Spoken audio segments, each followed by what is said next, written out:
Hello and welcome to another Villarreal Fan TV episode. Today I have with me a special guest. He calls himself FC Groguets and he's very active on X and posts good content about the club. He focuses a lot on the youngsters in the B team as well, and I recommend you guys to check him out on X. I'm gonna post his link to his page. But anyways, hello Groguets, how are you doing today? Fantastic. Thank you very much for the intro. And hi, everyone. It's absolutely exciting to be here with you today. I run the profile as FC Groguets. And basically, it's on a daily basis, I post any Villarreal related updates and news in both English and Spanish. Most of them are kind of links, and then the other ones are images and pictures of the players. But with the idea, of course, is to spread Villarreal as one of the famous La Liga club in Spain, of course. That's good. That's really good. So I was lucky enough to be invited on your platform last time, and we were talking about everything under the sun. And we mentioned this was 2 days or one day before the Barcelona match, and we were very optimistic. I think I predicted a draw. You predicted a win. Yeah. So it was our first loss in the season. What do you think went wrong? And did you think the result reflect the performance? Because we lost, like on paper, we lost heavily. But I just want to hear your opinion and thoughts about that. Yeah, of course. And I like how you said, we were both very optimistic, like a couple of days before the actual space, right? Mm, Um, Look, I think if you look at so far Barcelona, how had they started the league this season, and going into playing against such a disciplined, such a well coached, and the sequence you can see the sequence as well against a very strong Barcelona side.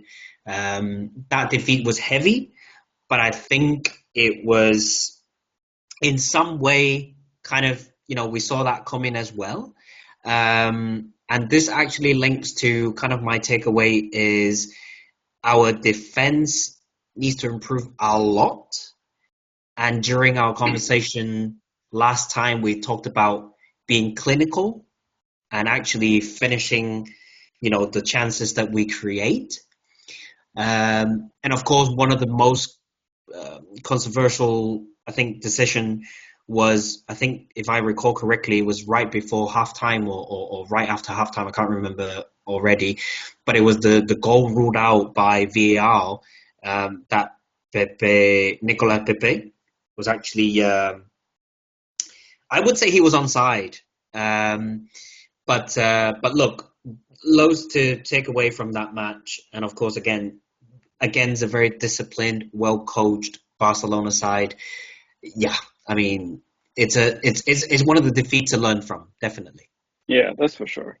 And we have historically been very bad at home against them. So I think this was the 15th season where we haven't won against them at home. But we are very good away, or not very good, but better. We have better record away at Camp Nou or away at Barcelona than at home, which is which is interesting because you would Yeah, imagine that we will be better, have a better record at home. But yeah, yeah, yeah, yeah. I'll share the same thoughts. I think this was the first time where usually we are very clinical, and of course against Barcelona we weren't.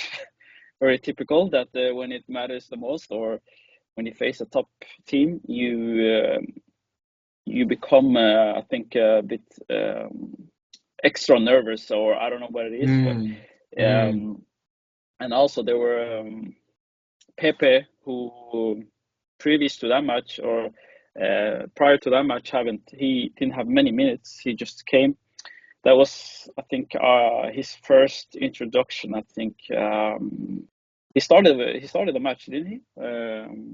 Against Yeah, Barcelona. yeah, Yeah, yeah, that was a surprise. Yeah, that was a surprise starting 11. Yeah. Um, but yeah, for him, I think it was like big step. But he was also one of the best. I would say the best player for Villarreal, and possibly even for in the whole match. I think he really showed how good it is. Do you think exactly. you have the same opinion on Pepe? Because I remember we were talking about, especially you mentioned before the match that Pepe is a guy we should look out for. Yeah, 100%, 100%. I think if you look at the match that he started and also when he came on from a substitution, he's always, he's that X factor player. He always, he's always there. He's always very active, and he's, if you, I think you've already posted one of his individual highlights of Nicola Pepe. So if you actually look at that, right, you will see how active he has been, kind of all over the place on the right hand side, on the left hand side, in the middle of the field. And I think his dribbling skills is just tremendous. He's Mm. really good, and I think Marcelino is bringing his best out of him again. Mm. So when I say that, is because obviously we know that he was, a very expensive signing for Arsenal back then, and there were loads of expectation from him, right? And then of course he then moved on to other clubs, and then he joined us, right? But I think Marcelino has really, make him shine again. Mm. And I think he is playing with confidence. I think he's also leading with example as well up front, because I don't think playing as a second striker is his natural position. I think he falls a bit on the right hand side, right? Mm. Um, but no, definitely, he is still one of the most exciting player that we should be keeping an our eyes on for the rest of the season for sure. Absolutely, I agree with you. I honestly didn't have a lot of expectation from him because of just how his career went after the Arsenal failure or the flop. He became unfortunately a flop because they paid a lot of money for him, and partially it has to go down to the style also. The way Arsenal plays are a bit Mm, different than our how he likes to play. Pepe is like a counter attacking counter style football where and this suits him in agree. Villarreal more, I think, than it did with Arsenal. Um, so I'm very excited about him and him score. He scored his first season, so it's yeah, we are looking forward to him. What about Ayose Perez? He came like he when he first got signed. I think many people weren't expecting a lot of him. He had been everywhere. He has been in Leicester City. He came back to Spain, and honestly, there weren't a lot of hype around him. But he has been carrying at times this team, especially clutching in the 90th minutes and always stepping up. Has he become one of your favorite players as well, or what are your thoughts on him?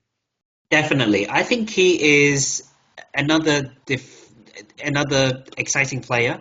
I agree with what you said, as in when he was first signed, the excitement was not that high, I would say. But looking at him, and I think a lot of people who follow La Liga and also a bit of the Premier League would know a bit of Ayose, because he he is that, at a stage where he's very experienced already. He sees the game. He also carries the ball very well, and he makes some very good decisions as well. So I've been watching him very closely for the since the beginning of the season. And as you said, he has been that key factor of scoring, that 90th something minute goal and so on. And we mentioned it during our previous chat. He's still sitting at the second place with 6 goals of the top scorer so far. And the only goal that we scored against Barcelona was also from him. So a lot of the Betis fans would hate us, but honestly, for 4 million signing, it's a definite bargain. And it's another player. It's another player alongside Pepe. Ayose is definitely another one to really follow. For sure. Yeah. Do you know how many goals top scorer has? Do you, on top of your head? I haven't checked. On top of Ayose is just Lewandowski so far. So 7 goals. Lewandowski is leading. So obviously he scored a few as well against us during that heavy defeat. But no. He's the first, and then second is actually Ayose. Ayose, okay. With 6, yeah. Would you, if I told you that before the season that Ayose is going to be scoring more goals than the replacement? I mean, Sørloth, would you believe that? I don't know. I might. But I think if you think about our discussion last time, we talked about Tino Barry, Ayose, and I think it was you who mentioned Barry being at that youngster age, right? He's so young, and comparing to Sørloth, who's given us 20 plus goals last season, and obviously he's now at Atleti, right? And we're relying on a youngster, and then having the experience from Ayose. Now I think I can fairly say that yes, I would be confident to get goals from these two.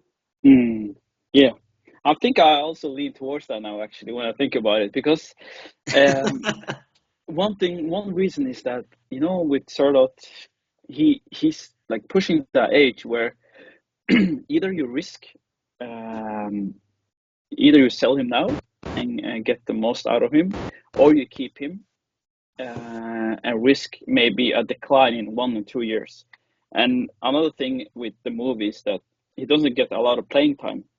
Because I think one of the things he mentioned when he came to Villarreal was that he was promised he's gonna be the main player.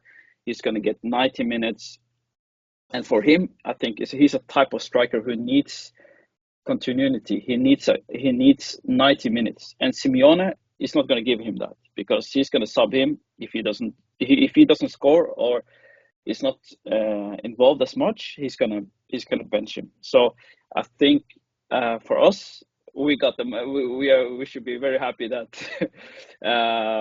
we got that amount of money, and also it helps us in the future with Buddy being young, and I think overall, I think I'll lean towards going for one experienced player and one young player who maybe 1 year, 2 years can score 10, 15 goals. So and just picking up on this, right? I think from a player perspective, if we think about, if we think like Ayose, I think he is truly enjoying the moment. I recall his one of post-match interview. The question was, how are you getting on in Villarreal? How are you feeling? Because obviously you're scoring a lot of goals already, right? And he actually said, well, you know what? I'm actually adapting. I'm really enjoying life here.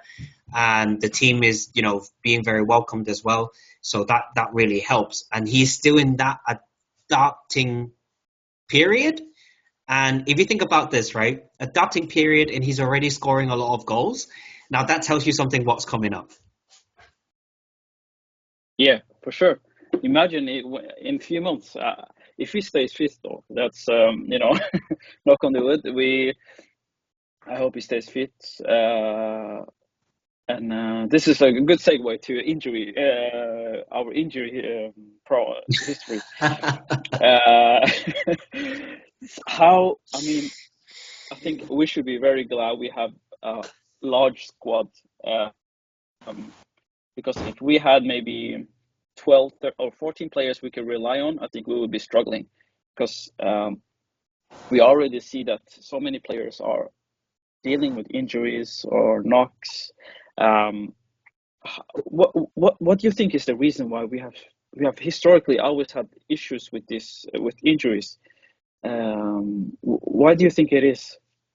So I would first comment on the depth of the squad, which is what you touch base on. And this is actually thanks to our summer signing and summer transfer as well. So we've strengthened the squad, right? So that's, thanks to that, we've got a well depth of squad in every position. So, you know, even if we have injury, we're still covered with one or two players. Um, and if you look at the injury problems that we've had, I think Gerard Moreno is the first one that comes up to my head, to be honest, for the last Mm, couple of seasons and few seasons. mm, It's such a shame that we often don't have him and we sometimes miss him as well.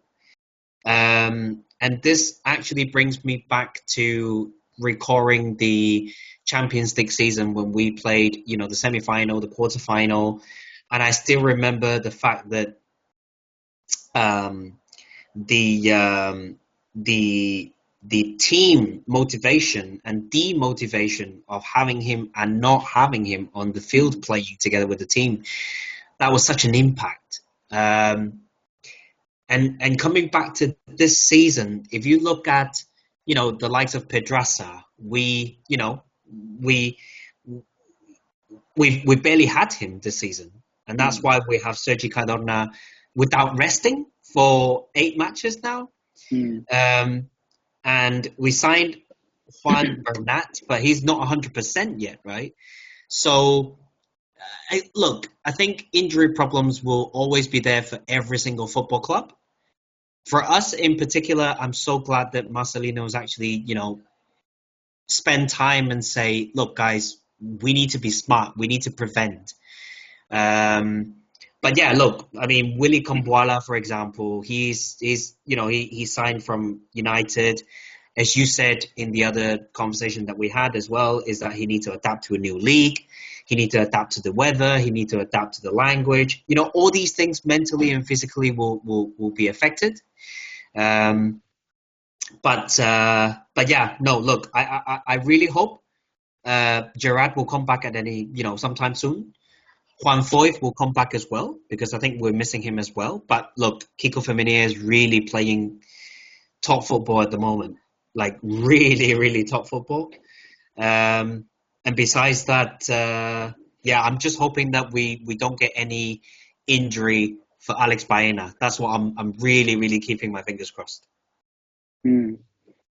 Yeah, especially him. He is the one creating when we will touch back. We'll come back to the Las Palmas match, but he's so important for us defensively as well. I think we see a lot of new sides to his game. Him tracking back, helping out Cardona, also creating chances. He's very important. So yeah, definitely, I agree. We should try to be extra careful with our key players. That's for sure. Um, Another issue that you mentioned in the introduction or before we started recording, but it's the defensive fragility. I mean, okay, I understood yes last season when we were having a lot of players, especially defenders, who weren't up to level and who weren't good enough. But with this signing, with these new signings such as Costa, Bailly, who just came in January, Willie, who hasn't played a lot, but generally, how are we still conceding so many goals? Is it? Do you think it's because of the new players or the arrivals? Adjustment time, or do you think it's because of the system itself, the formation, and how Marcelo wants to play? What's So yeah. I love the question, and I love how we just pick on how fragile the defensive, our defensive players are, or actually our defensive system. But if I can start off by saying that actually we're the guilty ones here ourselves, because I think if you look at a lot of goals we conceded, is actually from, I mean, stupid errors or unforced errors. Mm. Um, I'll give you some data. So up until now, if we look at the entire La Liga table, speaking defensively, okay, which is the goal conceded, if you look at the top six, and this is actually where we want to be, all right, bearing in mind that we want to, go back to European competition. If you look at the top six at the moment, we are the only team sitting at third, conceding 15 goals. The next team that conceded the most is only 9, and that's Barcelona sitting on top at first. Of course, then they score 25 goals, right? Hmm. But you get my point, right? So Yeah. we need to reduce that number and to stay at top 6. In order to stay in top 6, you cannot concede 15 goals. And I feel so sorry for Diego Conde because I think he's done a tremendous job by staying as our starting goalkeeper. Um, but if you think about his stats as well, so if you look at his saves, he's number 3 out of all the goalkeepers in La Liga. So the first one is the one from Espanyol, and the second one is actually from Valladolid. But the third one is already Diego Conde with 25 saved. Wow. Um, so you can argue and say, okay, well, our defense players are not very good. We make silly mistake. But if you look at the performance, are we consistent defending? Are we defending as in really tight marking? Because if you look at one of the goals I recall against Barcelona, Lewandowski was free on his own. Mm. And I don't recall if it was Gomesanya, it was close to him, or it was one of the centre backs. But these kind of, marking, tight marking, staying alert, and you cannot switch off, right? Because Mm. Mm. once you switch off, one header, and if the attacking player, the striker, is jumping ahead of you, you've Mm. no chance to defend that. And not even talking about, the best goalkeeper to save that from the goal. But I would say this is why we're kind of making this become fragile. But I do trust Marcelino to kind of correct that. And I am really hoping to see in the upcoming sort of fixtures, we will see this, becoming more, less goal conceded. Mm. No, I really enjoyed your yeah, the stats you brought up. I was gonna ask you, do you have a stat on the shots we face? Do you have stats on that? So, I mean, we'll have to look into every single match. Mm. But if we only pick on the ones that we played for the last 2 matches, the one that we won against, well, three actually, the one against Las Palmas. Actually, Las Palmas also scored, right? If you Mm. think about that, it was right after halftime. So Yep. imagine that level of intensity, the level of concentration out from your changing room in the 47th minute, a through ball going to Fabio Silva, and that leads to a goal. So if you think about that again, that brings to the fragile part of our defense. But if you look at the shots, it was 7 shots last match against Las Palmas, and if we look against Espanyol, they also scored. It was 9 shots, and if we look at Barcelona, I think it was 17 shots. So yeah, yeah, yeah. We need to Mm. prevent these shots coming in. Yeah. Um, but over the 3 matches, you can already, count how many shots the other team, Mm. uh, the rival has been shooting against us. Mm. The thing is, I don't know if it's because I don't have stats on this. I just feel like they don't have a lot of shots, but they are deadly effective on scoring. That's why. So I want to know if I'm wrong or if the stats prove that teams are effective against us with less shots. Because I feel like in periods we have control, and then all of a sudden they have one chance and they score. So I don't know if it's maybe it's because I don't have stats on it, so I don't know if it's because they are pushing us and there's a lot of shots on Conde, or is it because they just are deadly effective and we are sleeping in defense, or I they think. make mistakes? I think, yeah. Do you know how I'm going to respond this? I'm going to respond this as Marcelino, because I think he mentioned this during the press conference, one of the post-match press conference. He actually said the other teams are just grabbing their chances and being very clinical. And whenever we make a mistake, the other team just punish us. Yep. And by punishing us is by scoring that effective goal. And this is something that we do not turn into our mentality when we attack. Or we're not sharp enough, we're not clinical enough. But I think that would be the case, because if you look at our defensive players and the goalkeeper as well, they are really decent players, right? I mean, you would argue Logan Costa is still adapting, but look at Kiko Feminia, look at Sergi Cardona. I think they've improved as a fullback. They've improved so much just throughout 8 matches into this season's La Liga.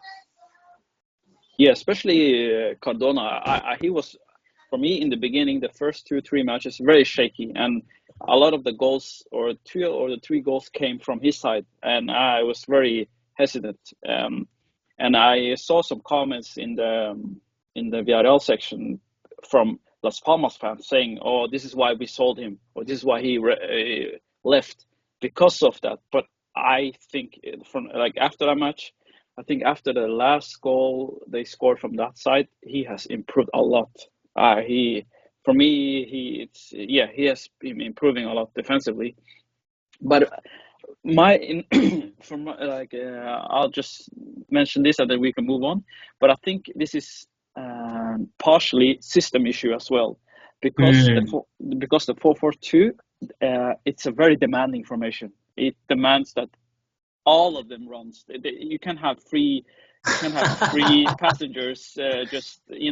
Everyone has to contribute. And I think, unfortunately, as you mentioned earlier, it's a lot of silly mistakes, a lot of mispassing, sleeping in defense, and also that Marcelino is not a coach who relies heavily on possession football. And in this modern football, almost 90% of the teams, they are playing possession-based football, and we are not. We are playing counter-attacking football, and by us not having a lot of possession, it's the downside with that is that we don't control the matches. We don't control the tempo, so teams can easily hurt us because we are not controlling the match. They can just easily play 1-2, boom, we are and defense are sleeping.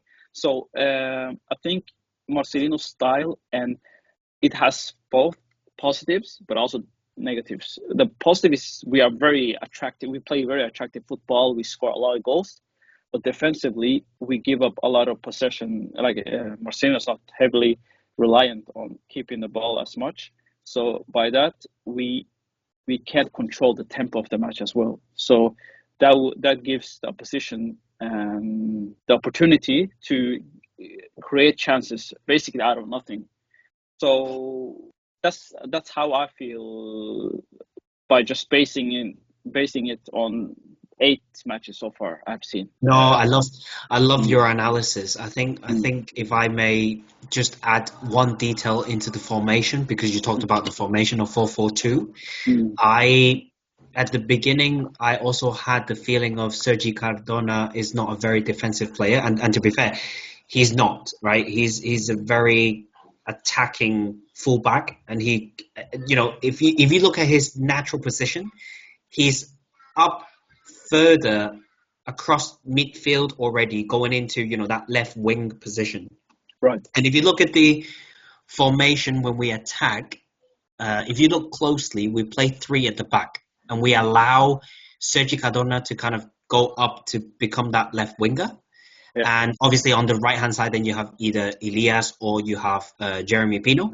But if you look at the three at the back, that's how we kind of operate when we attack.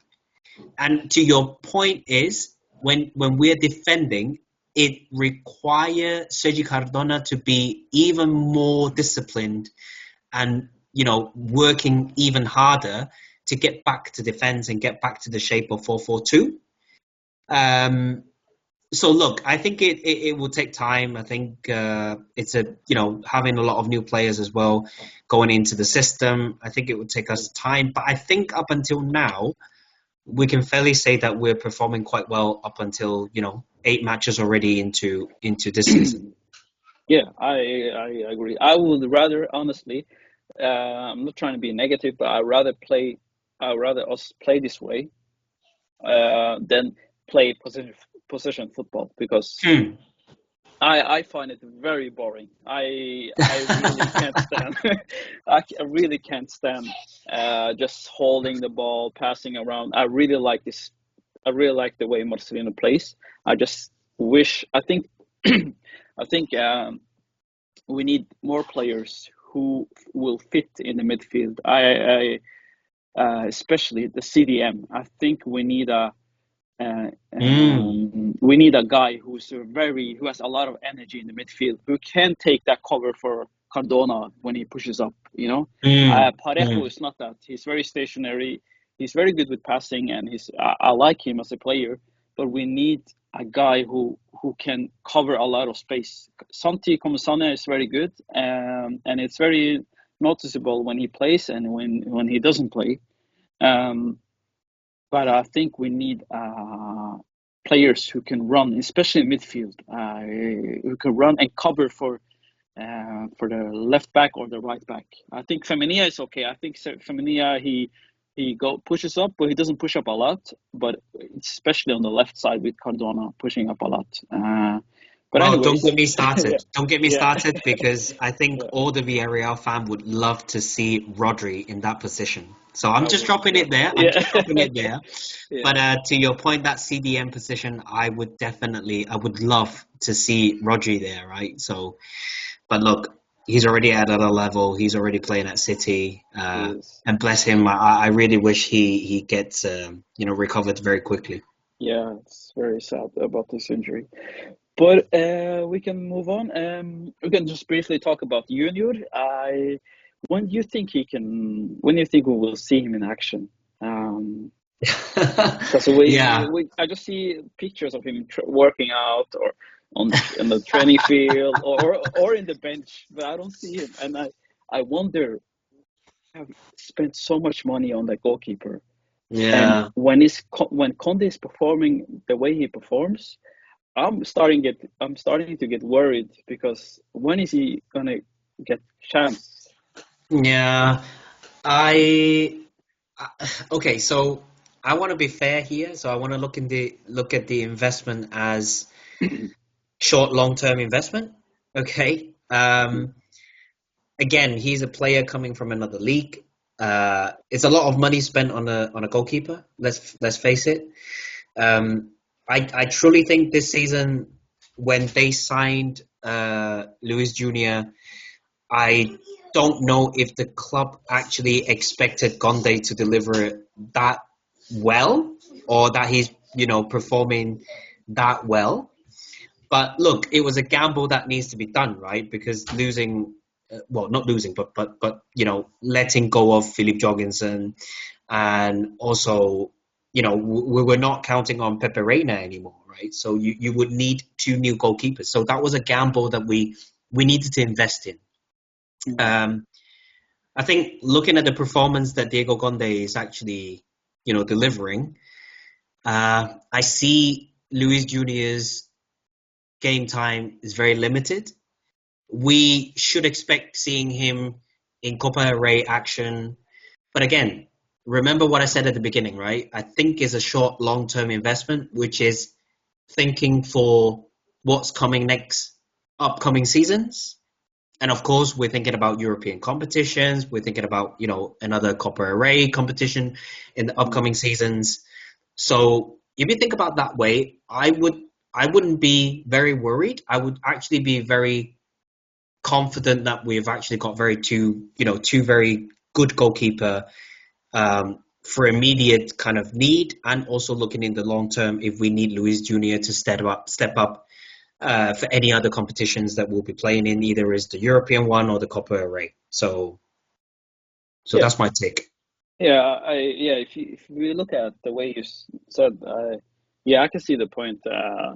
But that also requires that we play in European competition next season. And that's not granted. You know, it's very early; anything can happen. But if we perform the way we are performing, I think, yeah, obviously having two good goalkeepers would help us a lot, benefit us a lot. But if we, let's touch on the Las Palmas match, we have talked about everything, and we haven't mentioned the last. I mean, it was an entertaining match against Las Palmas. But do you have any thoughts on how we performed and with the because it was a lot of rotation, Yeah. more than I expected, or maybe you expected as well. But yeah, what do you think about how we performed against Las Palmas? Yeah, we suffered, didn't it? We Mm, we we suffered watching it, and I think, but I think at the end the team, really delivered at the end. But again, another key player, if you think about, Alex Baena coming on at halftime, and I think that changes a little bit of the dynamic of the team ever since. mm, Um, it was a pretty much, very rotated team. Um, I think, Las Palmas had some control of some phases of the entire match. We had our time as well. We had, a bit of the ball. I thought Ilyes Akomash was lively. He was, really active on the right hand side. I think Tino Barry, of course, credit to him, he scored the goal, but he has been looking for the goal as well for the entire match. And of course, Nicolas Pepe, he has been again. I think he made that difference, and between him and Barry created that goal as well. So I think full credit to them. But yeah, look, Alex Baena, what a player! I mean, mm. as I said, he came on halftime. He changed the match. Um, he, if you look at the last goal, that really tells how much he really dedicate and really put in his effort for the club. I think he picked that ball up from, interception from Santi Gomez-Sanya, and he just ran. He Mm. ran. I think he was even, more than halfway, and he ran and ran and ran and even took that shot. So we suffered during that match, but I think it was a lot of positivity and a lot of good stuff out of that match. Yeah, for sure. I feel that sometimes it's a bit unnecessary that we suffer so much in home matches. It's so unnecessary because it's like as a fan, you are exhausted after the matches, especially I feel even more exhausted in home matches because we suffer so much. It's really tiring to watch Villarreal, but we always I love about this team and Marcelino is the mentality. They never give up. They never Yeah, give up. that's That's it. that's what I always go back to. It's like no matter what happens, they're gonna give everything. And unfortunately, we lost against Barcelona, but even when they lost, they had good opportunities to score. But I guess Las Palmas, I just knew when it was 1-1, I just knew they're gonna score because we have seen it so many times where they just where a player just steps up. Baena again steps up, and Body, who easily could have been the flop of the match when he denied the Bailly the goal, because that ball was going in. Barry Body is very. That's where you see his inexperience. He he could have just let it go, but he wanted to score so badly, and unfortunately for us and for him, or fortunately for him, he scored. And that goal was onside. Yeah, So yeah, yeah. that he needed that goal. So I think yeah. I would agree what you said, and looking at the stats as well. If we look at the stats, we've seen Villarreal actually, against Las Palmas at home, we had 20 shots, but only 7 of them has actually been, towards the goal. And of course, 3 of them we've converted into goals, right? But if you look at the possession, I think to your point, we're not a team nowadays, not very much a possession type of team. So versus Las Palmas, actually, they got more possession than us during the entire match, and Yeah. more passes as well. More passes. Um, but yeah, no. Look, I think at the end is that never give up and that mentality, strong mentality, to to just fight through until the end of the match. But I think this really allows us to continue with what we have been performing throughout 8 fixtures and grabbing 17 points, having played Atletico de Madrid, drawing with them against them, yeah, lost against Barcelona, but now obviously we're going to play against Real Madrid, right? So if we can actually get another 1 point, or who knows, maybe we get 3 points out of that, that will be a tremendous, magnificent start of the season for us. Mm, that's for sure. I mean, I enjoy the way we're playing, and we are we don't have a lot of um, draws. We usually typically we win, either we win matches, and that's I think it's better to get uh, one draw. I mean, one win than to get 2 draws and lose one. It's better to go for it than actually settle for a draw or settle for a result. Absolutely, Yeah, absolutely. because that's I feel the main difference between Emery and Marcelino. Marcelino is he's like he will go for the win, while Emery after 2-0 he will calm down. He will maybe sub players and go for a result. And sometimes it hurt us because we were. I remember some matches where we were leading 2-0, and then by the end of the match it was a draw. So silly, very unnecessary. We just stopped playing football. Yeah, That's what I like about Marcelo. They will play till the end. yeah. Um, so yeah.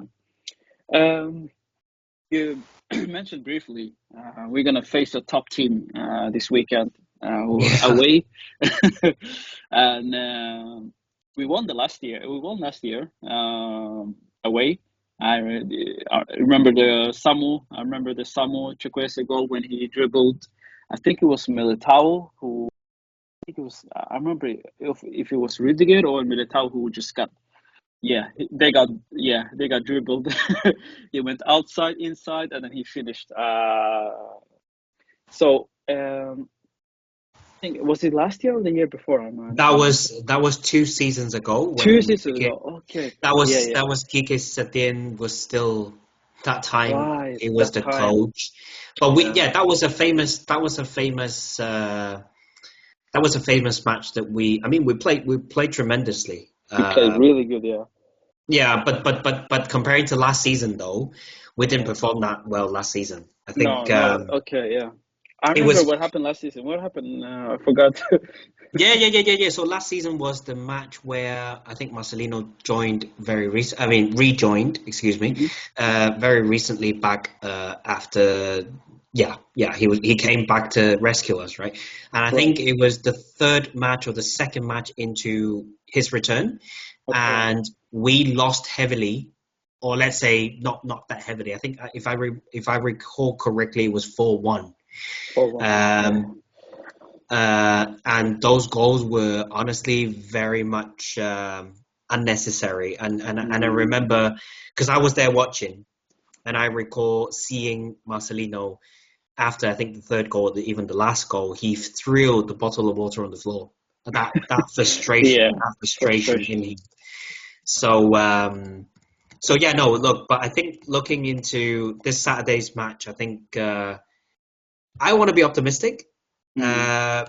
and I want to just talk about how they performed last night, actually. So they lost Against last Lille, night. right?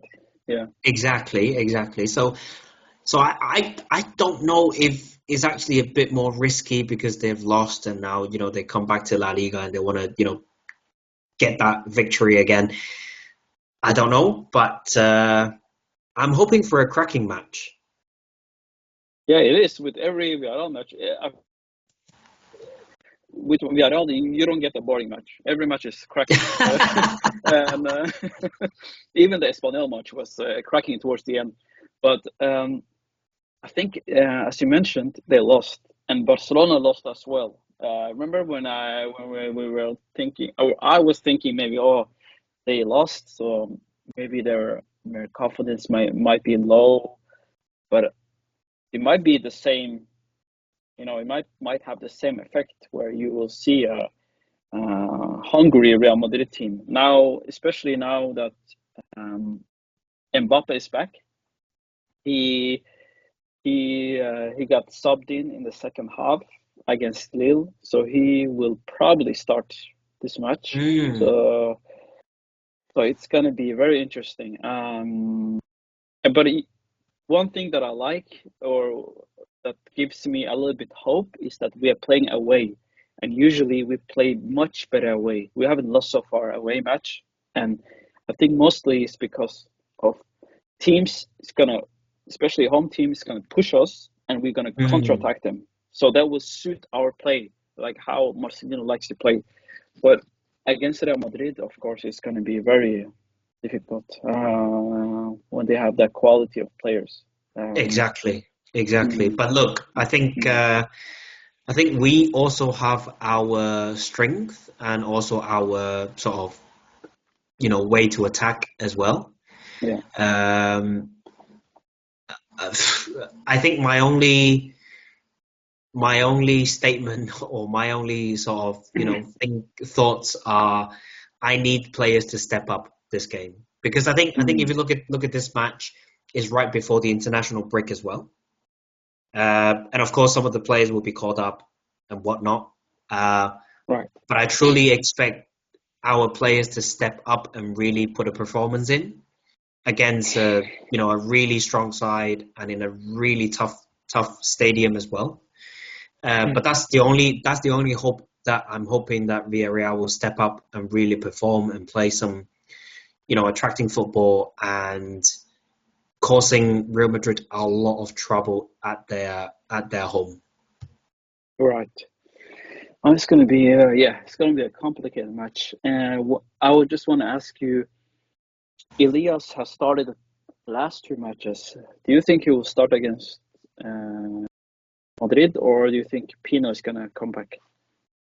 So I mean, Jeremy has been out due to slight injury problem, Mm-hmm. um, and Elias has been in that position, and I think he has been very consistent, hasn't he? He performs very well. He's very dangerous. He dribbles. He caused a lot of trouble for you know, especially the left backs that Yeah. we've seen throughout the last few matches. Um, do I think he will start? Yeah, maybe. But maybe Jeremy Pino might be back on time to be on that right wing. But I wouldn't mind, to be fair. I Mm. wouldn't mind any of those. Neither of them. I think Elias will deliver. Um, I think Jeremy Pino will need a bit of wake up call to get back to the game, kind of tempo and speed. Mhm. But yeah, no. I would love to see Elias starting on the right hand side as well. Yeah. Yeah, me too. I just feel like one thing he has to, he's very young, still 19, 20. I feel sometimes his decision making lets him down. Mm, He dribbles, he does some good moves, but sometimes he does it too much when he can just cross to body who's ready. And maybe he's probably in offside position, but at least you can try at least. I I agree. feel it. Yeah, I think he can work on his end product and decision making, when to pass, when to cross, when to dribble. I think he's still young, and so he will probably figure out. But I see Marcelino usually. Sometimes the camera points at Marcelino and his reaction, and you just see him get angry every time Elias does too much or he loses the ball when he can pass. It's always funny. It's always I feel it's always Elias and Bailly. Sometimes Bailly does it too much. He starts dribbling or he starts maybe uh, having the ball for too long when he can just pass it to it to the nearest player. He just starts maybe dribbling or he just starts moving, and then Marcelino gets really angry. So it's always funny. So if you next time or against Real Madrid, just notice sometimes when the camera points at Marcelino, how he reacts, or from the bench, you can sometimes see the camera. It has overview of the match, and you can see Marcelino. And if a player makes a mistake, you can see how he reacts. So I just like sometimes to look at how Marcelino reacts to Of certain. course, of Yeah, course. yeah. But yeah, we can. This is the last part. I thought maybe we could touch a little bit on our academy system and academy players. Um, Yep. yeah, we recently we saw. I noticed Pau Navarro. Yep. Really, really, really impressive. He didn't do. We just saw maybe 20 minutes of him in against Espanyol, but I really liked how seemed very comfortable and very sure of himself. But yeah, can you touch on the academy players and how successful Yeah. we are as a Yeah. club?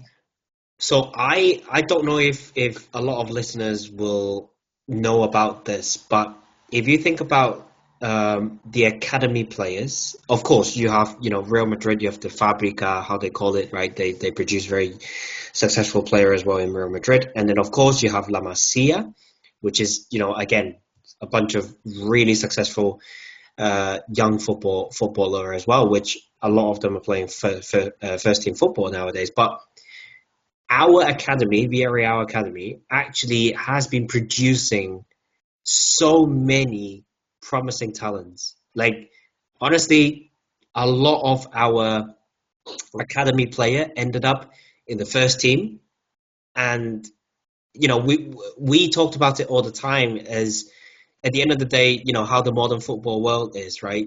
At the end of the day, it's how it sustained the club as well, because these players are so good and trained and developed within Villarreal Academy, and they just you know be sold or transferred to other big clubs with huge investments the other clubs are paying for.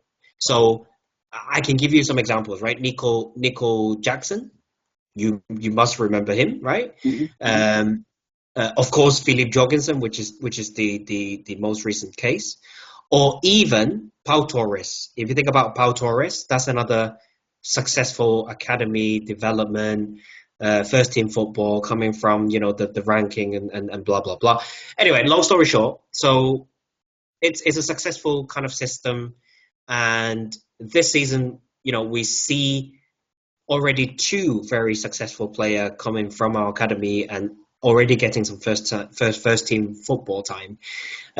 So the likes of Paul Navarro, you talked about him. He's absolutely promising youngster who also play for Spain under 19, been called up a couple of times as well.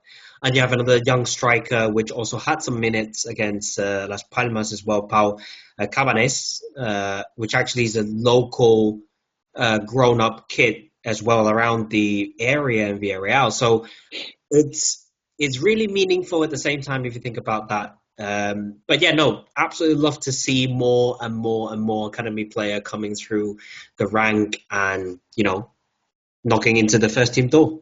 Mm, for sure.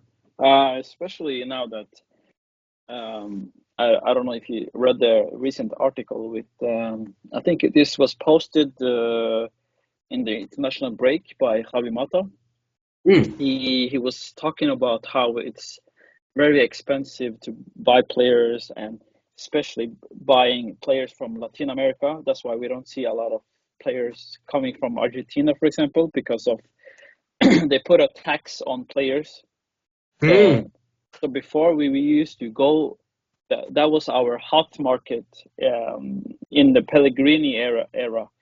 Um, but they put a tax on Argentinian players. So we had so he was talking about how the club are looking at other markets, and now the French market is very hot and the African market is very hot. So Yeah. because they don't have that tax on players, and so it's like a state tax. So obviously having good academy system will benefit us when it's already a high tax in the Valencia region. He said that the Mm. Valencia region has Mm. the highest Mm. tax. So players in the future, when Yep. they are gonna decide whether to come to Villarreal, Valencia, Levante, or another club, they will go for another club because of lower tax. So we have to either perform, we have to be constantly competing in Europe, or we have to look at it. We have to have a good academy where we don't we where we produce our players, so that we can we can maintain that level of success, or else it's going to be very hard to get players from other leagues or other countries, because of how expensive it's going to be to keep them. So it's a lot of dilemma coming, I think, coming years. So we are very dependent on competing in Europe, so to cover for this. I um, think you nailed it there. My two takeaway here is one is that you need to be consistent and you need to always be in a European competition, and mm, that's really help you to be sustainable. And then I think the other thing is what we have been doing for the last couple of seasons as well, is to look into what are the top quality free agents that there are in the market that we can attract them to come and play. mm, So these are my two takeaways in terms of what you've mentioned about the tax being very high, and also how we can balance that, and also being a sustainable club. yeah, for sure. No, that's good. That's a good way to end. I really appreciate you taking the time to come, and I hope you enjoyed. And we can do this again. We can do this in the international break if you have time. But yeah, thanks for listening. Make sure to check out his Twitter account. I will post it, and I will copy the link in the description. Yeah, thanks for listening. Thank you very much. All right.